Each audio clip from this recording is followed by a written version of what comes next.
I don't understand what's happening. I feel like I'm getting worse.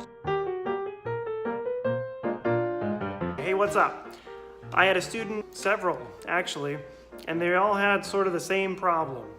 They were doing all my exercises, they were doing the flexibility studies every day, they're doing their scale exercises every single day, and they were also going to band camp and playing their marching band music and working on their etudes and their jazz region etudes, and they're working on soloing every single day. And they're playing for hours and hours, and Mr. Luch, I can't understand it. My range is going down. I feel like I'm getting worse. I don't understand what's happening. It's very, very simple. You're practicing too much. Now, a lot of you don't or haven't thought up till now that that's even a possibility. And for a long time, I didn't really think it was possible either. Dumb.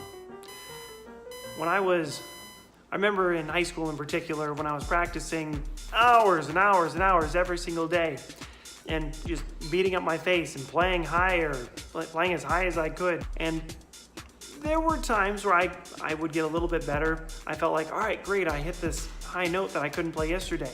But over time, I understand, I felt like I was getting worse. I felt like I was losing my range.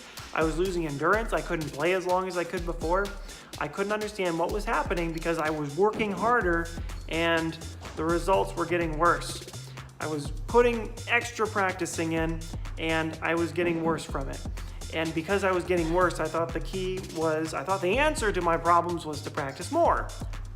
No.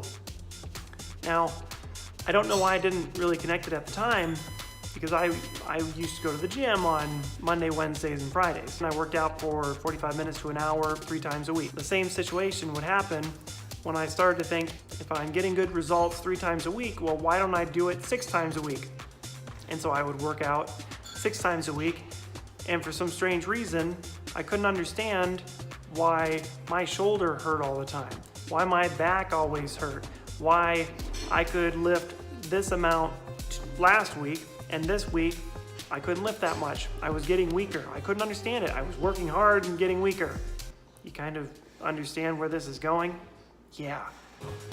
You have muscles here, like everywhere on your body, muscles. And the way muscles sort of work, real basic, is you exercise your muscles and then your muscles break down. You get little micro tears in the muscle that need to repair. If they don't repair, your muscles won't get stronger. So if you're playing the trumpet, day 1, you're on the trumpet, you got a great workout. You feel really, really good.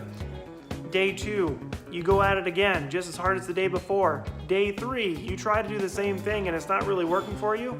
It's because your muscles were torn down and you didn't give them a chance to rebuild.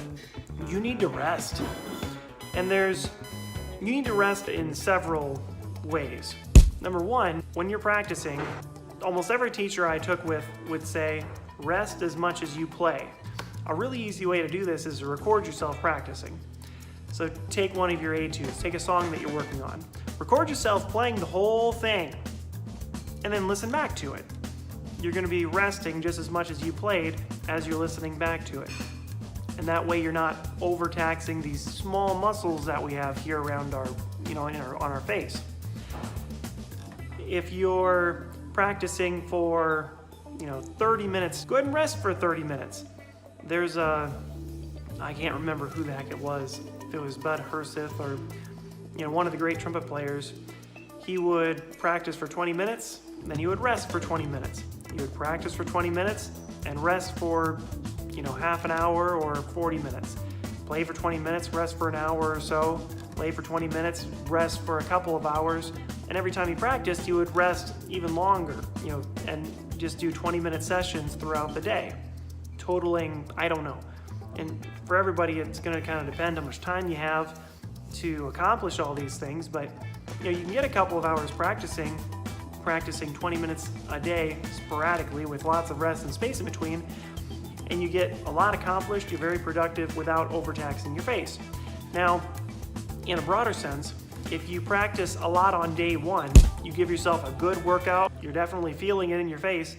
Day 2, give yourself permission to be lazy, Practice half as much. If you think about the gym scenario, if you go and you're exercising your arms and you're doing curls and you give yourself a really, really good workout, the muscle's really, really sore, day 2, you can feel it, you're tired, your arms are sore.